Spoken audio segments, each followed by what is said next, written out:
Hello students, welcome to Indraprasth Law College, Greater Noida. I am Dr. Neelam Pandey. Students,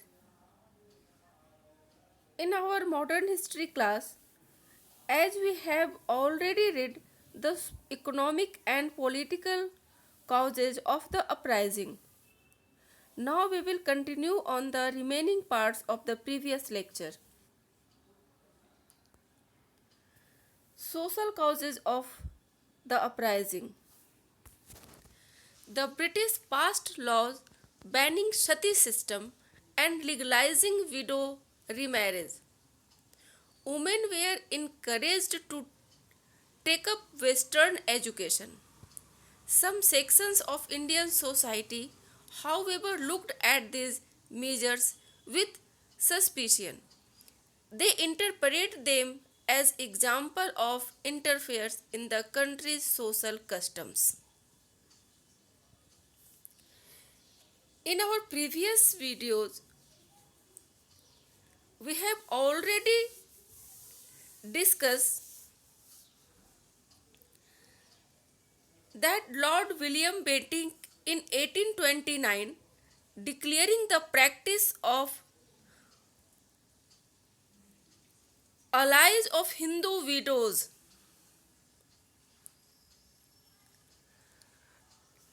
the practice of burning ally of Hindu widows to be punishable by the criminal courts.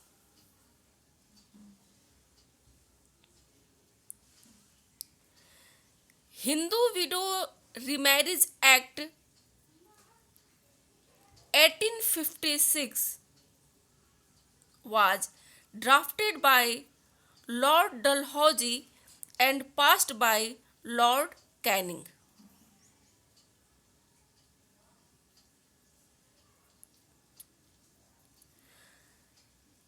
Female Infanticide Prevention Act 1870, Age of Consent Act 1891,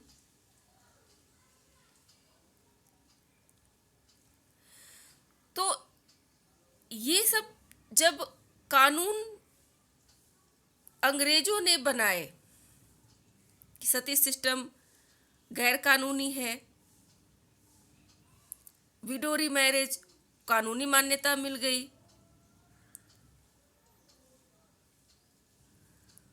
तो उस वक्त के जो एक वर्ग थे Hindu society में एक ऐसा भी वर्ग था जो इन सब चीजों को संदेह की नजर से देख रहा था. उन्हें ऐसा लग रहा था कि ये हमारे देश के सोशल कस्टम्स के साथ अंग्रेज छेड़छाड़ कर रहे हैं. सती सिस्टम हमारे कस्टम का एक पार्ट है. विधवाओं का विवाह नहीं होना चाहिए, लड़कियों को पढ़ना नहीं चाहिए. तो इससे समाज का एक वर्ग काफी नाखुश था अंग्रेजों से. The social discrimination faced by the people due to the British attitude of racial superiority also led to much resentment. Indians were not allowed to travel in first class in trains. Educated Indians were denied promotions and the opportunity to be appointed to high posts. When the time came, the educated Indians turned against the British.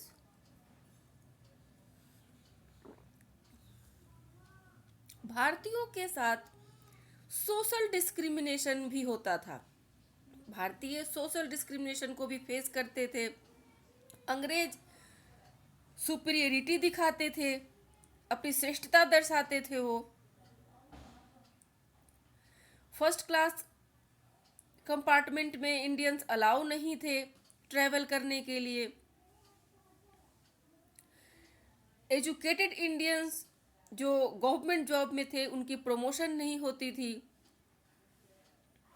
High post पर उनकी appointment नहीं हो पाती थी। तो इसलिए जब समय आया मीन्स जब समाज के हर वर्ग ने विद्रोह किया, तो इसमें इन एजुकेटेड इंडियंस ने भी साथ दिया। Religious causes. A major cause of uprising was the fear among the people that the company wanted to convert all Indians to Christianity. The Christian missionaries were very active at this time. Further, a new pact in 1850 allowed a Christian convert to inherit ancestral property. This lent further support to this mass fear. The belief that their religion was under threat united all sections of society against the British. 1857 के विद्रोह में religious cause एक बहुत बड़ा कारण माना जाता है। धार्मिक चीजों से छेड़छाड़ कितना भारी पड़ता है, ये हम आज के दौर में भी देखते हैं।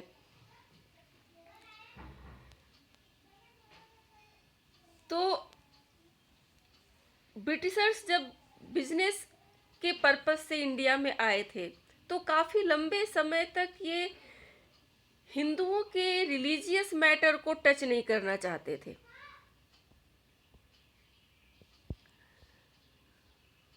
क्योंकि धार्मिक मसलों के साथ छेड़छाड़ करना ये समझ रहे थे कि हमारे लिए खतरनाक साबित होगा, और हमारा मुख्य उद्देश्य अपने बिजनेस व्यापार को बढ़ावा देना है, न कि पॉलिटिकल हस्तक्षेप उन्होंने शुरू कर दिया था, लेकिन धार्मिक मामलों में हस्तक्षेप वो साफ कहते थे कि हिंदुओं के धार्मिक मामले में हम हस्तक्षेप नहीं करेंगे।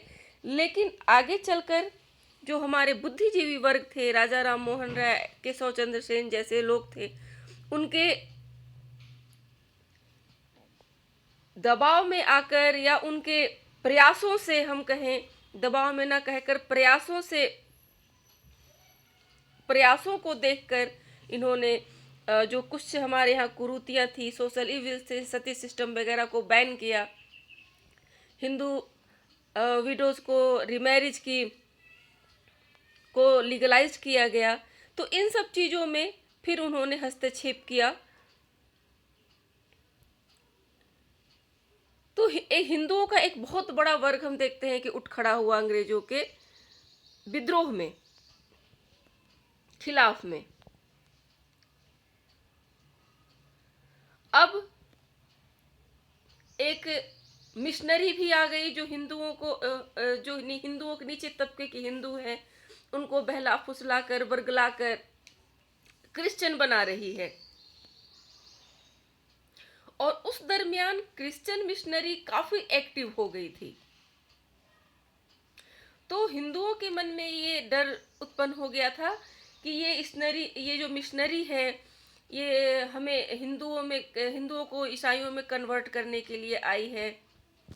इंग्लिश स्कूल खोले जा रहे हैं, उसमें जो बच्चा पढ़ेगा वो ईसाई बनकर निकलेगा।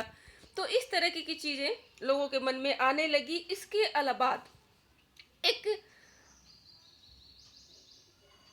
1850 में हम देखते हैं कि एक कानून पास भी हो गया कि अगर कोई व्यक्ति क्रिश्चियन में कन्वर्ट होता है तो उसे अपने पिता की संपत्ति में अधिकार मिलेगा।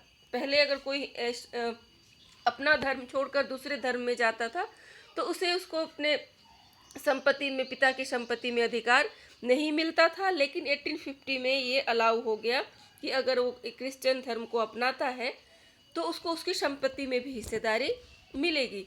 अब इससे लोगों के मन में एक तो इस डर से भी लोग क्रिश्चियन नहीं, कुछ लोग बनते होंगे कि हमारी संपत्ति से हमें हाथ धोना पड़ेगा, अब ये भी डर खत्म हो गया।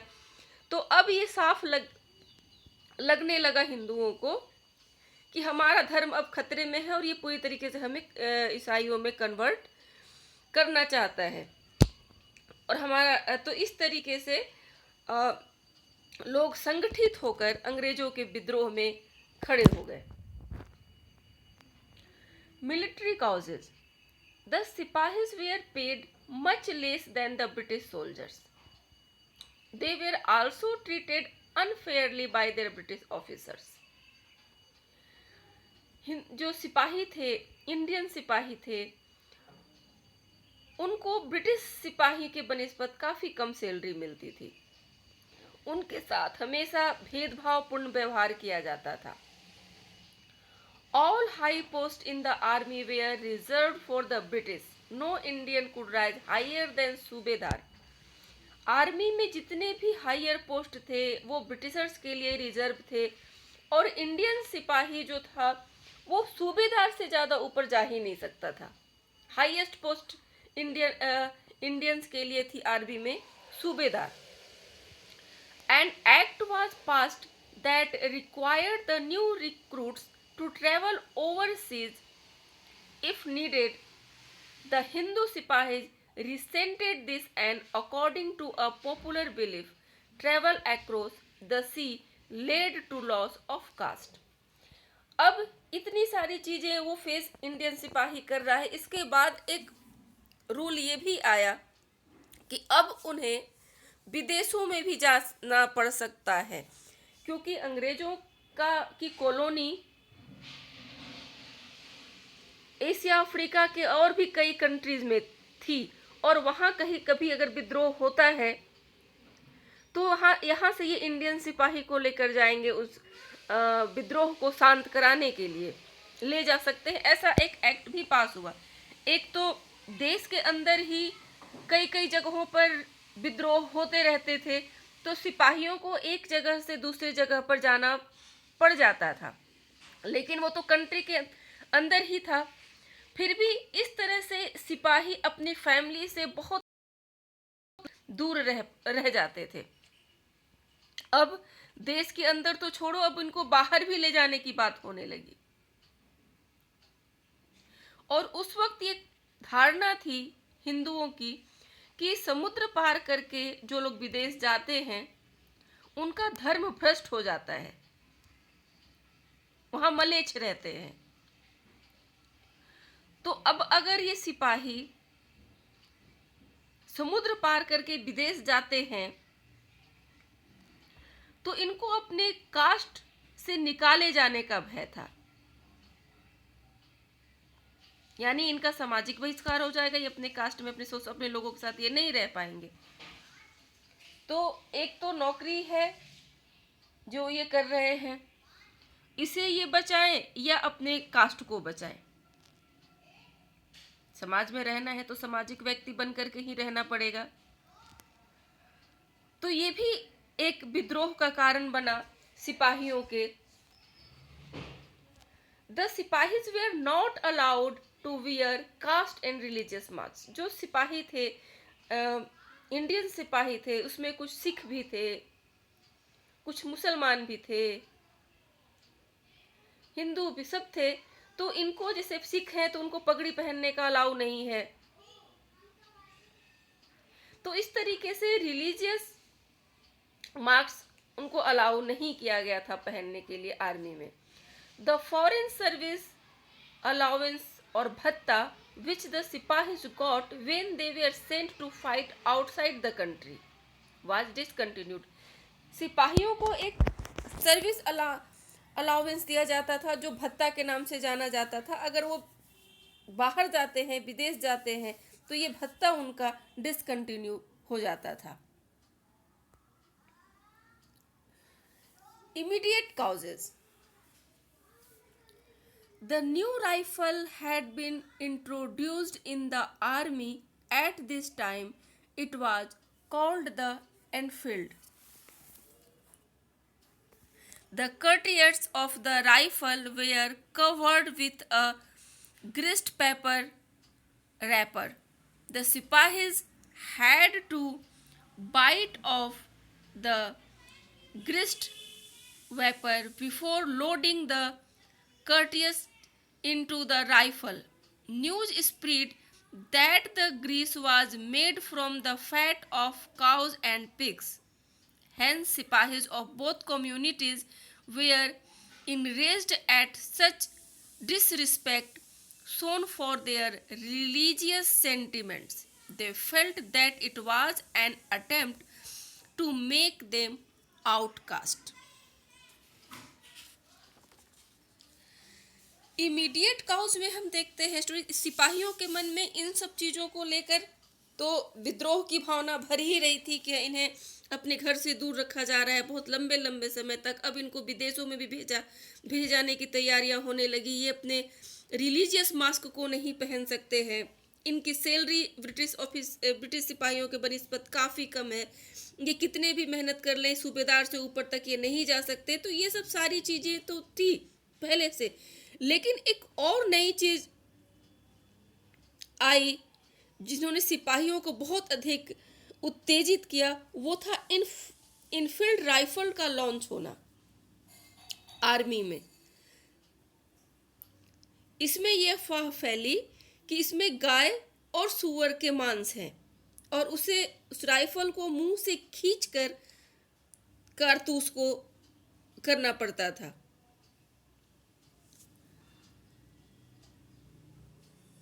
तो ये अफवाह फैल गई कि ये it was made from the fat of cows and pigs. Hindus consider the cow sacred. They neither kill it nor do they eat beef. Muslims consider the pig dirty and do not eat pork. Hindu गाय को धार्मिक मानते थे। गाय हमारी माँ है, हम न इसे मार सकते हैं, ना हम इसके मांस को खा सकते हैं, मुंह से नहीं लगा सकते। मुस्लिमों के लिए पिग बहुत गंदा है, बहुत गंदा मानते हैं। उसके मांस को खाना ये हराम मानते हैं।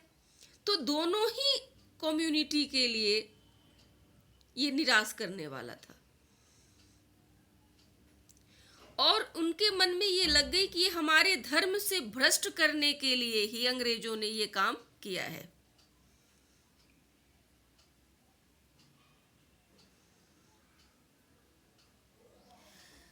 तो अंग्रेजों तब इंडियन सिपाहियों ने इस राइफल को यूज करने से मना कर दिया। The first soldier to protest against the new Courteous was Mangal Pandey. He was a Sipahi in the 5th Company of the 34th Native Infantry Regiment, sanctioned at Barakpur on 29 March 1857. He fired at his British commander and asked the other Sipahis to join him to end the rule of the company.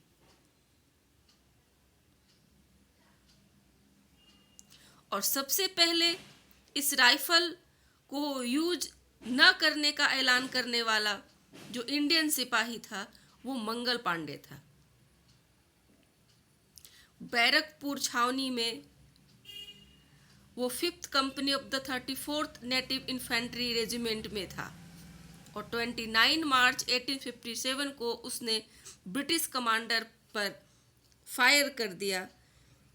वो मना कर रहा था कि हम rifle को इस्तेमाल नहीं करेंगे, उसके साथ ज़बरदस्ती की गई तो उसने ब्रिटिश कमांडर पर गोली चला दी और बाकी भी सिपाहियों को उत्साहित किया कि वो मंगल पांडे को ज्वाइन करे, उनके साथ मिलकर के कंपनी राज्य को समाप्त करने में उसकी हेल्प करे। But soon he arrested and hanged on 8 अप्रैल। लेकिन उसे तुरंत ही तत्काल ही पकड़ लिया गया और 8 अप्रैल को उसको फांसी दे दी गई। Students, in our next video we will study the nature of the uprising. Thank you.